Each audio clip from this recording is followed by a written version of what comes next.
Olá, pessoal, tudo bem com vocês? Eu sou a Jéssica, aluna de licenciatura em Ciências Biológicas do Instituto Federal, e hoje eu vim dar uma aula para vocês sobre bactérias. Mas você deve estar pensando, nossa, professora, já sei tudo sobre esse assunto. Ah, bactérias são micro-organismos vivos, unicelulares, procariontes e que só causam doenças.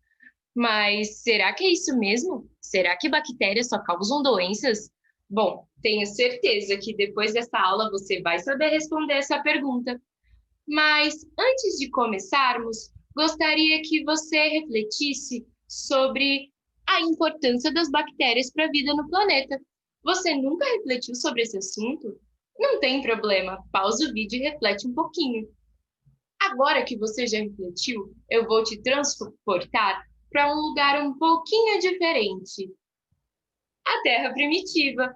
Bom, nessa época na Terra, a vida se concentrava no interior de lagos, rios e oceanos, e ela era estritamente procariótica. Isso mesmo, bactérias. Existiam bactérias heterotróficas.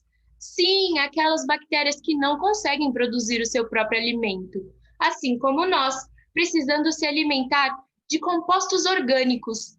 E existiam bactérias autótrofas, aquelas que conseguem produzir o seu próprio alimento, assim como as plantas.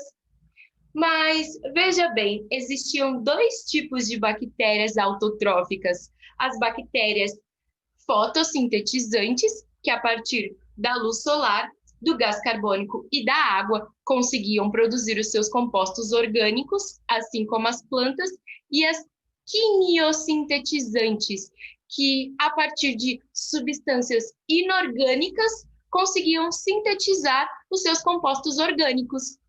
Bom, mas vamos se voltar um pouquinho para as células, para as bactérias heterotróficas. Algumas dessas bactérias foram se especializando. Como assim? Bom, o seu material genético começou a se organizar na forma de núcleo.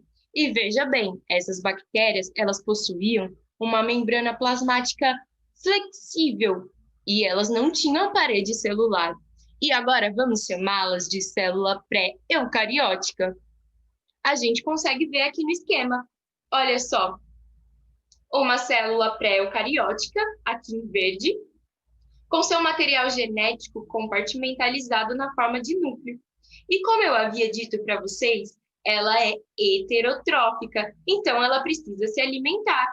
E um certo dia ela se alimentou de uma bactéria aqui em azul, muito específica, uma bactéria que realizava respiração celular, que era algo novo para essa célula, porque essa célula só realizava fermentação.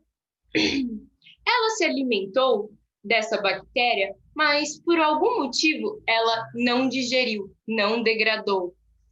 Essa bactéria que realizava respiração celular, ela continuou dentro da célula pré-eucariótica. E isso conferiu vantagem para as duas células. A célula em azul ganhou proteção e a célula em verde ganhou muita energia, muito ATP, proveniente da respiração celular.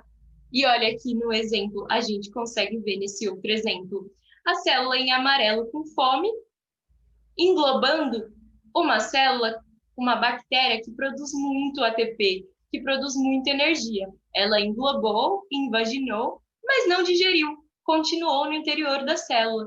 E foi assim que se originou as mitocôndrias, sim, as organelas que estão presentes nas células eucarióticas. Mas isso aconteceu também com as bactérias autotróficas, aquelas que conseguem produzir o seu próprio alimento. Veja só aqui, uma cianobactéria de vida livre. É uma bactéria autotrófica que consegue produzir o seu próprio alimento a partir da fotossíntese. Uma célula pré-eucariótica a englobou, a invaginou, mas não digeriu, continuando ali no interior da célula. E foi assim que se originaram os cloroplastos. E essa é uma das teorias mais fantásticas da biologia, a teoria da endossimbiose. É fácil. Endo, dentro. Bio, vida, simp, junto, traduzindo, vida dentro de vida. E essa teoria, ela foi proposta por Lee Margulis em 1981. Mas para que uma teoria seja aceita, ela precisa ter uma série de evidências. E as evidências que corroboram com essa teoria é de que tanto a mitocôndria quanto o cloroplasto, eles possuem tamanhos muito semelhantes com os das bactérias. Além disso, eles possuem material genético próprio, DNA próprio, e é um DNA muito diferente das células eucarióticas. É um DNA circular, muito parecido com o DNA das bactérias. Elas possuem um genoma muito parecido com o das bactérias. Além disso, elas possuem dupla membrana, uma membrana interna e uma membrana externa. A membrana interna é muito parecido com a das bactérias e a membrana externa é muito parecido com a célula eucariótica. E isso porque no processo de invaginação dessa organela, olha só, a gente consegue ver, ela possuía uma membrana, ela foi invaginada e dobrou a membrana, levando um pedacinho da membrana junto com ela para dentro da célula. E por isso que a membrana externa é muito parecido com a membrana das células eucarióticas. Além disso, essas organelas, que antes eram bactérias, conseguem se replicar independentemente da célula eucariótica. Olha só que legal. Então, foi assim que, a partir das bactérias, se originou a vida a qual conhecemos hoje. Olha, conseguimos ver aqui em amarelo e em azul, uma célula em azul englobando a mitocôndria, o que hoje nós chamamos de mitocôndria, e dando origem aos protozoários, os seres humanos e os outros animais. E aqui em verde, ó, os cloroplastos, né? As bactérias que deram origem aos cloroplastos, uma célula em azul que englobou tanto os cloroplastos quanto as mitocôndrias, dando origem às plantas e às algas. Olha só que legal! Mas, além disso, essas bactérias foram importantes para a constituição dos gases atmosféricos. As bactérias que realizavam fotossíntese, elas utilizavam o carbono disposto na atmosfera e liberavam oxigênio, oxigenando a Terra. Mas a gente tem que pensar um pouquinho. Todos esses processos que eu falei para vocês não aconteceram de uma hora para outra. Precisou de milhares e milhares de anos na escala evolutiva. Vocês entenderam agora que as bactérias foram importantes para a constituição da vida que conhecemos hoje. Mas será que atualmente as bactérias continuam sendo importantes para a vida na Terra? Bom, para responder essa pergunta, precisamos entender que existe uma grande diversidade de bactérias na Terra.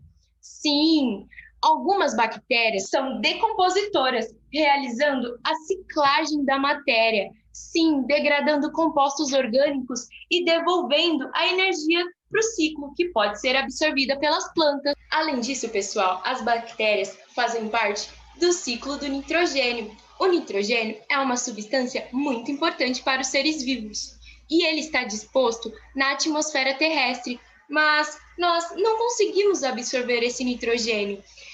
Mas existem bactérias que fazem relações simbióticas com as plantas que conseguem converter esse nitrogênio atmosférico em amônia, fazendo com que as plantas consigam absorver esse nitrogênio. Também existem bactérias que fazem relações simbióticas com os ruminantes. Elas ficam disponíveis no rumen da vaca e elas conseguem fazer a degradação da celulose, que é muito importante para esses organismos, porque sem as bactérias, as vacas não conseguiriam obter energia a partir do capim.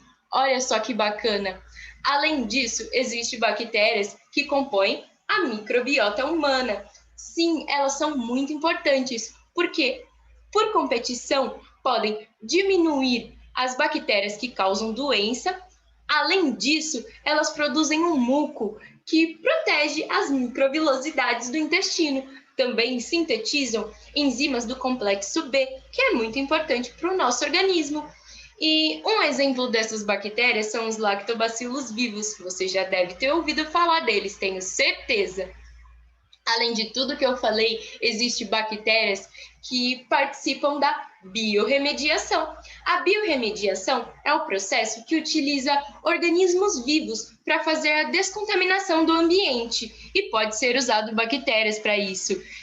Essas bactérias, elas degradam compostos tóxicos, como por exemplo os pesticidas, ou também podem fazer a bioacumulação de materiais pesados, regenerando o equilíbrio do ecossistema original. Olha só que legal. E um exemplo de bactéria que faz isso são as pseudomônias. Sim, essas bactérias fazem a descontaminação do ambiente contaminado por petróleo. Então vimos hoje, pessoal, que as bactérias, elas foram muito importantes para a constituição da vida que conhecemos hoje, através da teoria da endossimbiose. Também vimos que as bactérias atualmente são muito importantes, estabelecendo relações simbióticas com as plantas, fazendo a fixação, ajudando as plantas a fazer fixação do nitrogênio, estabelecendo relações simbióticas com os ruminantes, ajudando eles a degradar a celulose, fazendo relações simbióticas até com os seres humanos, compondo a microbiota humana, despoluindo o ambiente. Então, vocês viram que as bactérias são muito importantes e não só causam doenças. Mas aí vai um questionamento. Mas se as bactérias fossem extintas do planeta, o que será que aconteceria? Tenho certeza que essa resposta está na ponta da língua. Mas se ainda não estiver, não tem problema. Essas foram as referências bibliográficas que eu utilizei. Você pode ir lá consultar, conferir e até aprender um pouco mais. Quem sabe, né? E por hoje é isso, pessoal. Tchau, tchau!